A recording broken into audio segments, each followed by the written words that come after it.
உதயகுமார் வணக்கம். நிச்சயமாக தமிழக காவல்துறையால் சுட்டுப்பிடிக்க உத்தரவிடப்பட்டிருக்கும் நிலையில் ஆலங்குளம் அரிவாள் வெட்டு சம்பவத்தில் போலீசிடம் சிக்காமல் 4 குற்றவாளிகள் இதுவரை தலைமறைவு வாழ்க்கையும் காவலர்களுக்கே தண்ணி காட்டும் நிகழ்வும் நடந்தேறி வருகிறது. இந்த பணியில் முழுமையான தகவல் தெரிவிக்காத சில தனிப்பிரிவு போலீஸ் அலுவலர்களும் ஆயுதப்படைக்கு திருநெல்வேலி மாவட்டத்தில் மாற்றப்பட்ட தகவலும் தற்போது வெளியாகி உள்ளது. ஓவியகுமார், இது குறித்த விவரங்களை சேகரித்த போது திருநெல்வேலி மாவட்டம் அம்பாசமுத்திரம், பிரம்மதேசம், மானூர் மற்றும் தென்காசி மாவட்டத்தின் ஆலங்குளம் அருகே உள்ள நெட்டூர் ஆகிய பகுதிகளில் கடந்த 4 தினங்களுக்கு முன்பு போதை கும்பல் நடத்திய கொலை வெறி தாக்குதலில் 10 பேர் அரிவாள் வெட்டு காயம் ஏற்பட்டு திருநெல்வேலி அரசு மருத்துவமனையில் சிகிச்சை பெற்று வருகின்றனர். தமிழகத்தையே பரபரப்புக்கு உள்ளாக்கிய இந்த சம்பவத்தில் ரவுடி ஒருவரை, ஐயப்பன் என்பவரை போலீசார் சுட்டுப்பிடித்தனர். இது தவிர சிறுவர்கள் உட்பட மொத்தம் 19 பேர் இதுவரை கைது செய்யப்பட்டுள்ள நிலையில் அரிவாள் வெட்டு சம்பவத்தில் தொடர்புடைய முக்கிய குற்றவாளிகள் மேலும் 4 பேரை தனிப்படை காவலர்கள் தீவிரமாக தேடி வருகின்றனர்.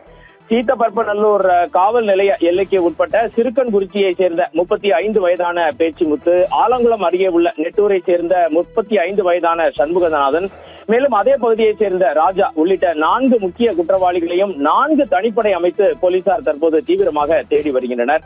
திருநெல்வேலி, தென்காசி மாவட்டத்தில் உள்ள காட்டு பகுதிகளில் ட்ரோன் மூலமாகவும், மோப்ப நாய்கள் மூலமாகவும், ஆயுதம் தாங்கிய போலீஸ் படை வாகனங்கள் மூலமாகவும் போலீசார் தேடி வரும் நிலையில் இந்த 4 பேரும் இதுவரை கைதாகவில்லை, சிக்கவும் இல்லை. சம்பவம் நடந்து சுமார் 4 வாரத்தை சுமார் 1 வாரத்தை நெருங்கும் நிலையில் 4 பேரும் போலீசாரிடம் சிக்காமல் தலைமறைவு வாழ்க்கையில் தண்ணி காட்டி வருகின்றனர்.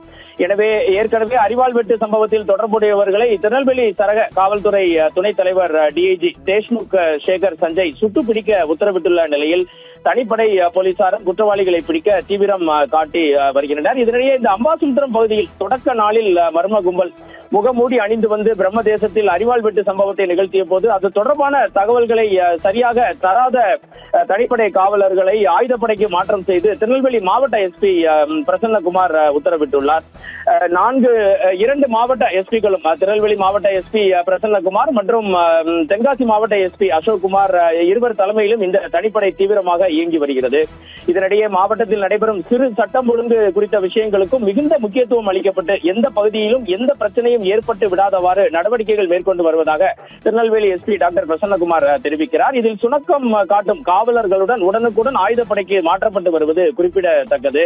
தமிழகத்தின் புதிய டிஜிபியாக மகேஷ்குமார் அகர்வால் இன்று பொறுப்பேற்க இருக்கும் நிலையில் இந்த தேடுதல் வேட்டை மிகவும் தீவிரப்படுத்தப்பட்டு இருப்பதாக காவல்துறை வட்டாரங்களில் இருந்து சத்தியம் தொலைக்காட்சிக்கு கிடைக்கும் பிரத்யேக தகவல்கள் தெரிவிக்கின்றன. முன் எப்போதும் இல்லாத வகையில் திருநெல்வேலி, தென்காசி மாவட்டங்களில் ஏன் தென் மண்டலம் முழுவதுமே இரவு நேர பாதுகாப்பு ரோந்து மற்றும் பாதுகாப்பு சோதனைகள் பலப்படுத்தப்பட்டிருக்கிறது. எது எப்படி இருந்தாலும் ஓவியகுமார், குற்றவாளிகள் விரைவில் பிடிபட்டு திருநெல்வேலி மாவட்டத்தில் ஒரு அமைதியான சூழல் நிலவ வேண்டும் என்பதே அனைத்து தரப்பினரின் எதிர்பார்ப்பாக இருக்கிறது.